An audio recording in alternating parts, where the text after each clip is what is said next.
Welcome back, trainers. So we're going to be taking a look at all of my medals and my top Pokemon because we do this every year. So as you can see, last year I posted this. If you want to check it out, I will leave a link somewhere in the description and you can go and look at all that. So with that said, let's go ahead and hop into my medals and all of my top Pokemon to see what we have for 2018.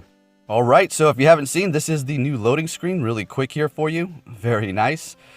And there was no updated needed. It just came along at over 100 million XP. Yeah, let's go. And I haven't really been raiding that hard. We'll take a look at those raids here in a moment. The legendary raids, I mean, let's go ahead and start with the jogger here. So remember, this is all gameplay from Alaska. In the past several months, I haven't really been not grinding so hard, but I've been taking it easy and not going as hard as I usually would have. So let's just move along nicely. We have the Kanto, 136,000 Pokemon caught. Now I don't know if that's the top in here in Anchorage, but it's a good number, right? A lot of Pokeballs bought, 14,000 evolutions, 7,000 eggs hatched, 90,000 Pokestops spun, and a good amount of Magikarp. This is the Battle Girl battling gyms, 25,000 battles. I don't even do gym battles anymore, really. They need to fix that system. Probably are not going to, but hey, fingers crossed for that. And then we have the training badge, which now can be lifted up even higher. If you don't have silver or gold, you can do that, in fact, now by simply training with your team leaders. Then we have the youngster, quite a few of those tiny Rattatas. And then the Pikachu badge, that's just massive because of the events, of course. And then we have the Johto. And then here's my raids. So we have, for the normal raids, 1,400. So really like going for those, obviously. More so than the legendaries. I just barely hit 1,000. And yeah, I mean, that's how a lot of people accumulate their XP. I'm proud that my raid badge is fairly low. If you're thinking, well, that's not that low. Well, the raids have been out for quite some time. And over the course of all of that, that period there, I mean, that's not that many raids compared to some people out there, especially living here in Alaska. And then the Berry Master could be a little higher, get more Stardust that way. Gym defending, I don't care about gym defending. I really, really don't. Yeah, it's as simple as that, right? And then we have the Hoenn badge. Then we have this Ranger, okay. Idol 20 best friends. All right, that's pretty cool. Gentleman. All right, let's trade. And then this one, I really haven't been going for it, to be honest. I mean, if I wanted to go find people who have distance or ask distance, let's trade. I just don't. I'm not pursuing it. I really don't mind having that low. And then here is my Great League battles. We have 81. Okay. We have 88 for the Ultra here. Nice. And then we have 5 unknown caught. I don't pursue those whatsoever. Then we have the Master League sitting at 39 battles there. Okay. And then that's the final badge for that.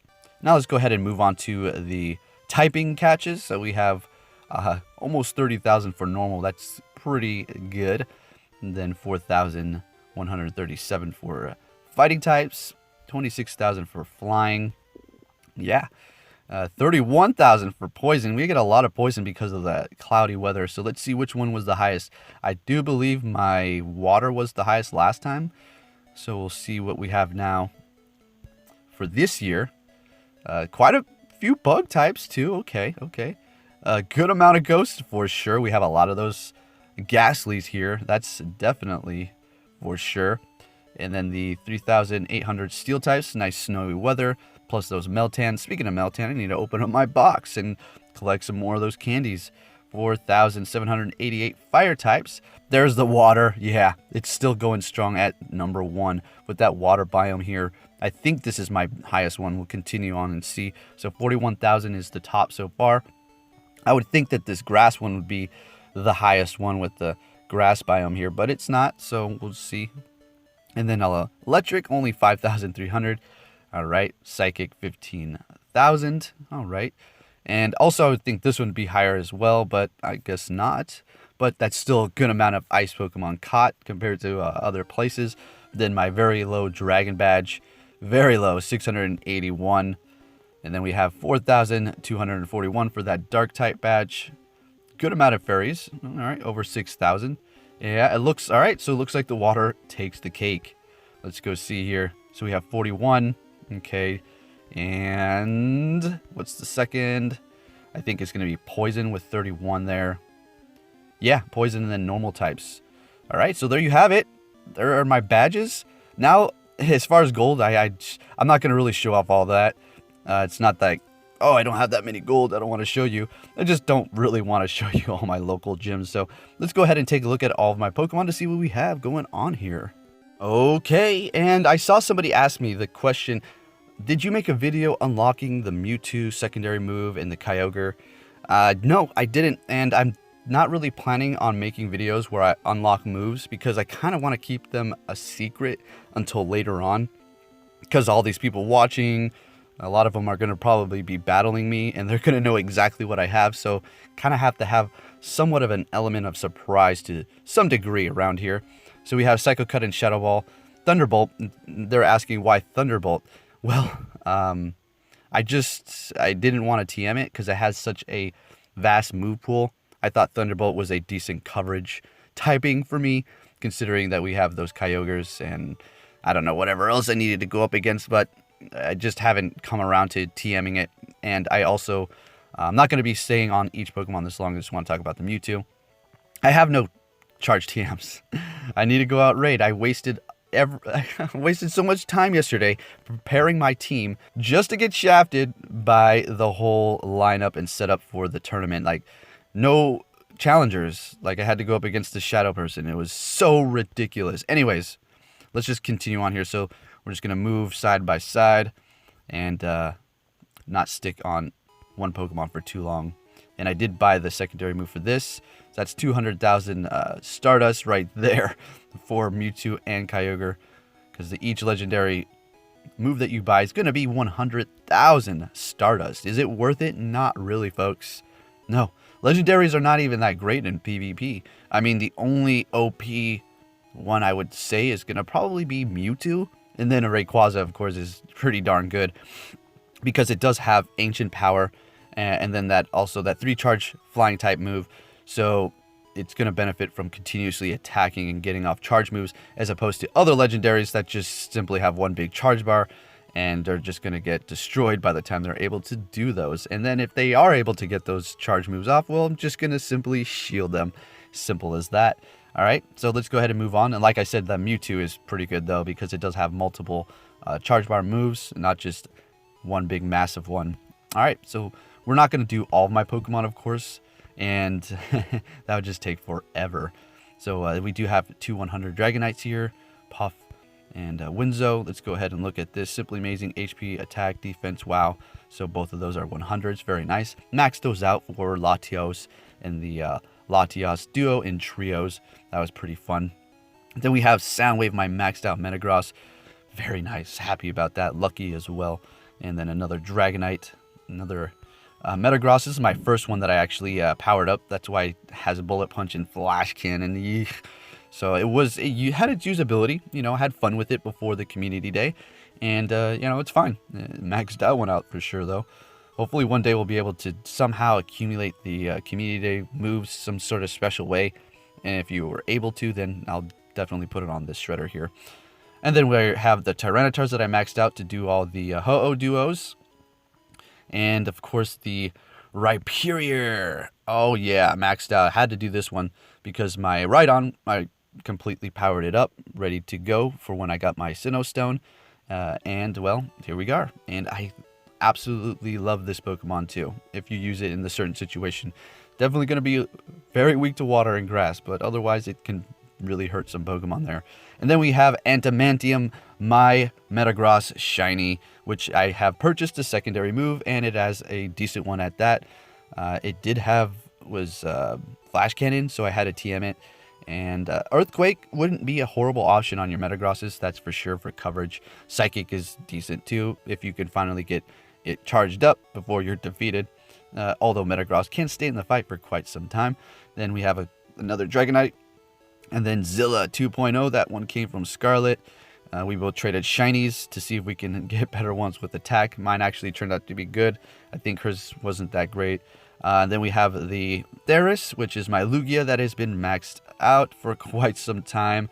Now, this is another one, legendary, that buying a secondary move wouldn't be the worst option ever, because you do have that Future Sight, which is going to be a stab psychic move.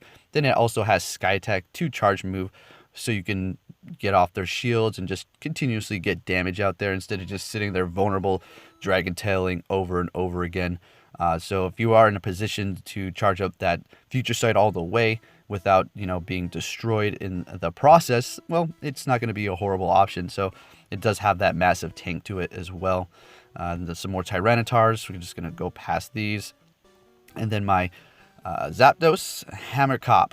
And if I get this a lot, what are you talking about? Hammerkop, that's German. Well, it's also a bird in Africa that's extinct, and that's what I named it after. I know it is also a German word, but it is a bird in Africa, like I just said, that is going extinct, and it has kind of like a beak like Zapdos. Almost think that the Pokemon Company maybe even modeled this Pokemon after that.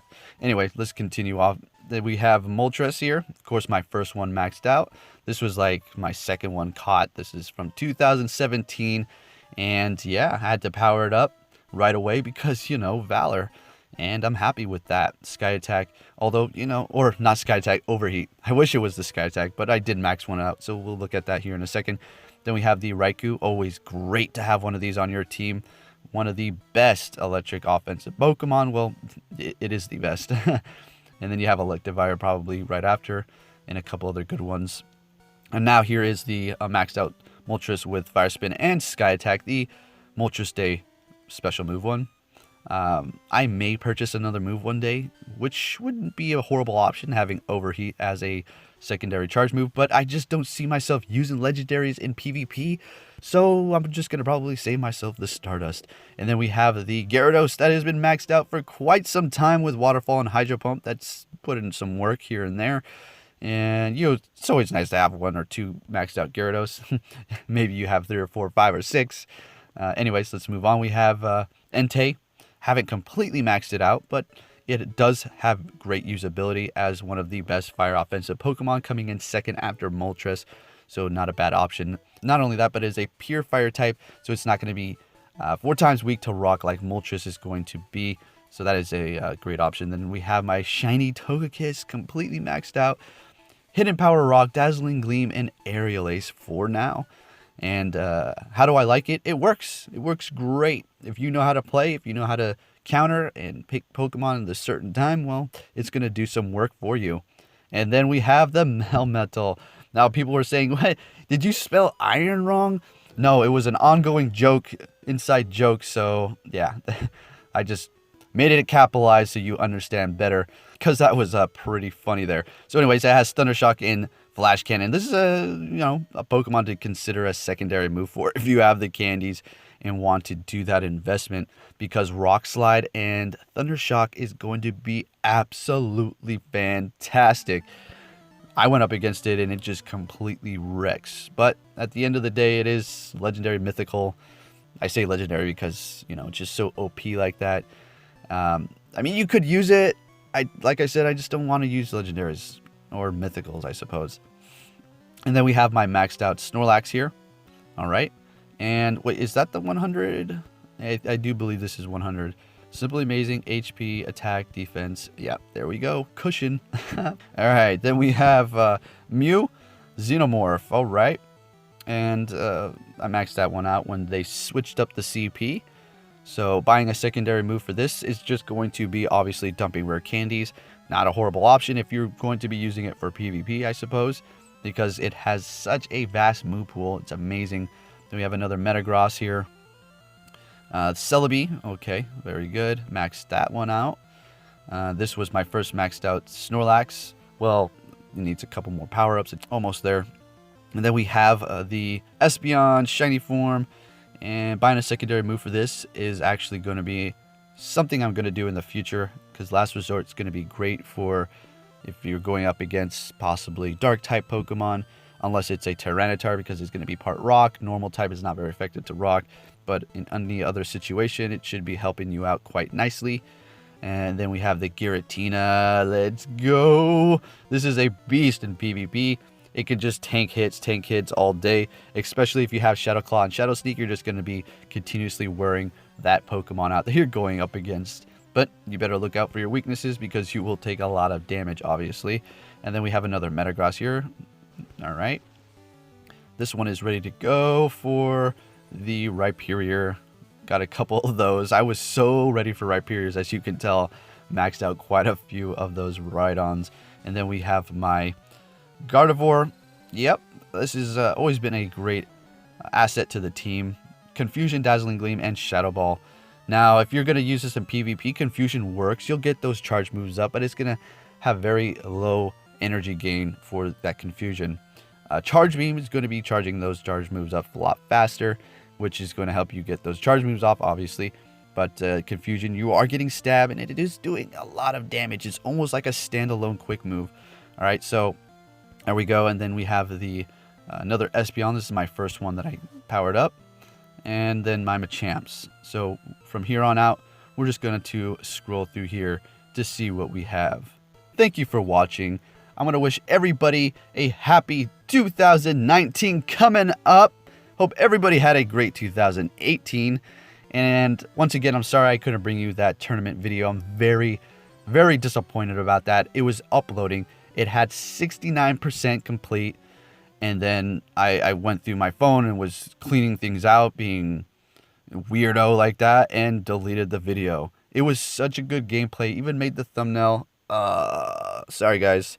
But to be honest with you, the whole tournament for me was just really got shafted. So to be honest, I really don't care if the video gets up or not.